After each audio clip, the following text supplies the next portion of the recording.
اللهم صل على محمد وعلى آل محمد كما صليت على إبراهيم وعلى آل إبراهيم. الحمد للہ وکفا وسلام علی عبادہ الذین اصطفیٰ. محترم ناظرین، السلام علیکم ورحمۃ اللہ وبرکاتہ. ایک بار پھر اسرار رحمت آف انڈیا چینل میں آپ سب کا خیر مقدم ہے. ہماری یہ مختصر سی ویڈیو کلپ چند سوال اور اس کے جوابات پر مشتمل ہے. آئیے چلتے ہیں سوال اور جواب کی محفل میں. پہلا سوال محمد دانش سعودی عرب سے. یہ پوچھتے ہیں کہ کسی عورت کو سلام کرنا کیسا ہے، اور اگر کوئی عورت سلام کر لے تو اس کا جواب کیسے دیں یا سلام کا جواب نہ دیں؟ تو یہ بات یاد رکھیں کہ محرم عورتوں کو سلام کرنا اور ان کا جواب دینا دونوں جائز ہے. محرم عورتیں یعنی جن سے نکاح کرنا حرام ہے، کبھی بھی ان سے نکاح نہیں ہو سکتا، تو ان عورتوں کو ہم سلام بھی کر سکتے ہیں اور ان کا جواب بھی دے سکتے ہیں. نامحرم بوڑھی عورت کو بھی سلام کر سکتے ہیں. البتہ نوجوان عورتوں کو، لڑکیوں کو سلام کرنا بالکل نہیں چاہیے. اگر وہ سلام کر لیں تو ان کا جواب بہت آہستہ سے دیں. دوسرا سوال، کسی مسلمان عورت کے لیے ساڑی پہننا کیسا ہے؟ یہ معلوم کرتی ہیں نرگس خاتون تاج پور سے. اس بارے میں آپ ایک اصول یاد رکھیں کہ ہمارے جن علاقوں میں ساڑی پہننا مسلمان عورتوں کا لباس سمجھا جاتا ہے اور ساڑی پہن کر بے حیائی اور ستر کا لحاظ رکھا جاتا ہو، بے حیائی نہ سمجھی جاتی ہو، تو وہاں پر مسلم عورتوں کو ساڑی پہننے کی اجازت ہے، وہاں پہن سکتی ہیں. لیکن جن علاقوں میں ساڑی پہننا غیر قوموں کا لباس ہو، کھلی بے حیائی سمجھی جاتی ہو، ستر پوشی صحیح سے نہ ہوتی ہو، تو وہاں پر لباس ساڑی کا پہننا یہ بالکل بھی جائز نہیں ہے. حدیث شریف میں آتا ہے من تشبہ بقوم فہو من، کہ جو جس قوم کی مشابہت اختیار کرتا ہے کل قیامت کے دن وہ انہی میں سے ہوگا. تو یہاں یہ اصول یاد رکھ لیں کہ جن علاقوں میں ساڑی پہننا مسلمان عورتوں کا شعار ہو اور لباس کے ذریعے سے ان کی ستر پوشی اچھی طرح ہو جاتی ہو، بے حیائی نہ سمجھا جاتا ہو، تو وہاں پر پہن سکتے ہیں. لیکن جہاں بے حیائی ہو اور یہ غیر قوموں کا لباس ہو اور وہاں پر مسلم عورتوں کو ساڑی پہننے کی اجازت نہیں ہے. ہمارے چونکہ علاقے میں یہ غیر قوموں کا لباس ہے، اس لیے یہاں بالکل بھی اس چیز کی اجازت نہیں، اس لیے کہ ساڑی پہننا ہمارے یہاں بے حیائی سمجھا جاتا ہے.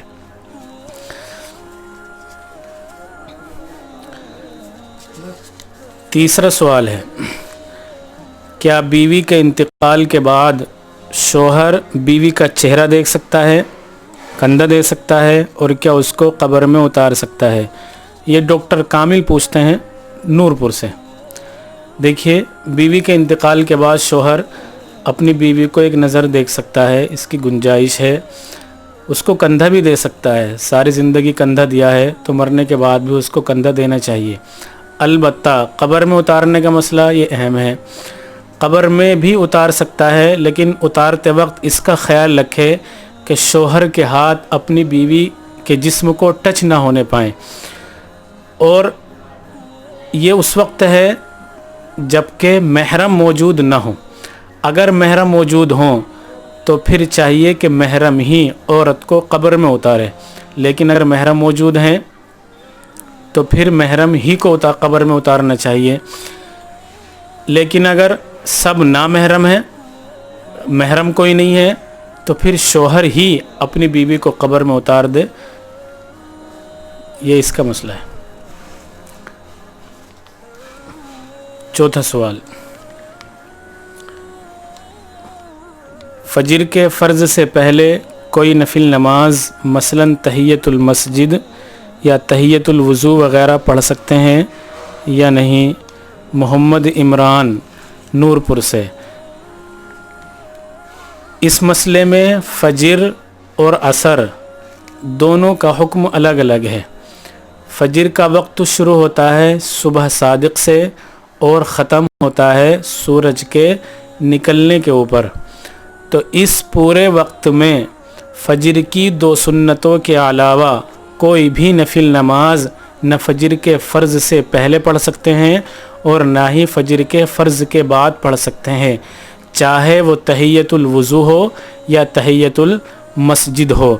حتیٰ کہ اگر کسی کی فجر کی 2 سنتیں رہ جائیں تو بھی فرض کے بعد نہیں پڑھ سکتے۔ یہ 2 سنتیں ہم اس وقت پڑھیں گے جب کہ سورج نکل جائیں، اور 20 منٹ کے بعد جو وقت شروع ہوتا ہے اس کے بعد ہم یہ سنتیں پڑھیں گے۔ اس لیے فجر کے فرض سے پہلے اور فجر کے فرض کے بعد اس پورے وقت میں ہم کوئی بھی نفل نماز نہیں پڑھ سکتے، چاہے وہ تحیۃ المسجد ہو یا تحیۃ الوضو ہو۔ عصر کا جو مسئلہ ہے اس کا حکم الگ ہے۔ عصر کے فرضوں سے پہلے ہم جتنی چاہیں نفل نماز پڑھ سکتے ہیں، عصر کے فرضوں کے بعد نفل نماز پڑھنے کی اجازت نہیں ہے۔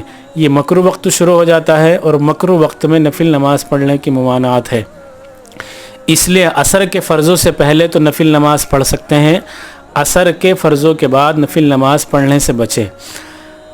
اس بارے میں یہ ایک بات اور ذہن نشین فرما لیں کہ اگر کسی کی عصر کی فرض نماز چھٹ جائے اور وہ بعد میں عصر کی نماز پڑھے تو مسجد میں نہ پڑھے بلکہ کسی کے سامنے نہ پڑھے، اس لیے کہ اگر آپ مسجد میں عصر کی نماز پڑھیں گے تو کسی دیکھنے والے کو یہ گمان ہو سکتا ہے کہ شاید یہ نفل نماز پڑھ رہا ہو اور وہ آپ کو دیکھنے کی وجہ سے وہ خود بھی نفل نماز میں مشغول ہو جائے۔ اس لیے بہتر یہ ہے کہ اگر آپ کی عصر کی نماز فوت ہو جائے تو آپ وہ عصر کی نماز گھر پر پڑھ لیں تاکہ کسی کو غلط شبہ نہ ہو۔ 5واں سوال، 5واں سوال یہ ہے کہ عدت کا شمار مہینوں سے ہوگا یا دنوں سے؟ کیا عدت چاند کی تاریخ سے شمار کی جائے گی یا انگریزی تاریخ سے؟ یہ بڑا اہم سوال ہے اور نام بتانے کے لیے منع کیا ہے۔ دیکھیے اس بارے میں اس مسئلے کی صحیح وضاحت، اگر شوہر کا انتقال چاند کی پہلی تاریخ کو ہوا ہے یا عورت کو طلاق چاند کی پہلی تاریخ کو ہوئی ہے اور یہ عورت حاملہ نہ ہو، مثلا شوہر کا انتقال ہوا چاند کی پہلی تاریخ کو، جس عورت کا شوہر کا انتقال ہوا ہے یہ عورت حاملہ نہیں ہے، تو اب یہ عورت عدت گزارے گی پورے 4 مہینے 10 دن چاند کی تاریخ کے حساب سے۔ اب وہ چاند چاہے 29 کا ہو یا 30 کا ہو۔ اسی طرح اگر اس عورت کو طلاق ہوئی ہے چاند کی پہلی تاریخ کو اور اس عورت کو حیض نہیں آتا تو پھر یہ عورت بھی اپنی عدت گزارے گی چاند کی تاریخ کے حساب سے، یعنی پورے 3 مہینے اس کی عورت کی عدت ہوگی، پورے 3 مہینے۔ لیکن اگر انتقال کا واقعہ یا طلاق کا واقعہ چاند کی پہلی تاریخ کو نہیں ہوا بلکہ درمیان میں ہوا، تو اگر عدت وفات ہے تو پھر اب یہ عورت عدت گزارے گی دنوں کے حساب سے، پورے 130 دن، پورے 130 دن۔ یہ تب ہے جب کہ یہ عورت حاملہ نہ ہو۔ اور اگر یہ واقعہ طلاق کا ہے، یعنی عورت کو طلاق ہوئی ہے درمیان مہینے میں، تو پھر یہاں دیکھا جائے گا کہ عورت کو حیض آتا ہے یا نہیں۔ اگر عورت کو حیض نہیں آتا تو پھر اس عورت کی عدت ہوگی پورے 3 مہینے۔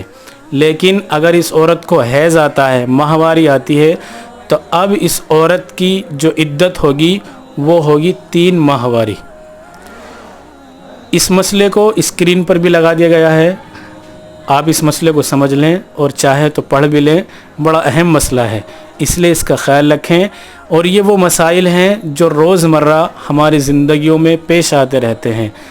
آپ حضرات سے گزارش ہے کہ اس ویڈیو کو محفوظ رکھیں اور زیادہ سے زیادہ اپنے دوستوں اور ملنے والوں کو شیئر کریں۔ بڑی اہم اور مختصر سی یہ ویڈیو کلپ ہے۔ اللہ عمل کی توفیق عطا فرمائے۔ وآخر دعوانا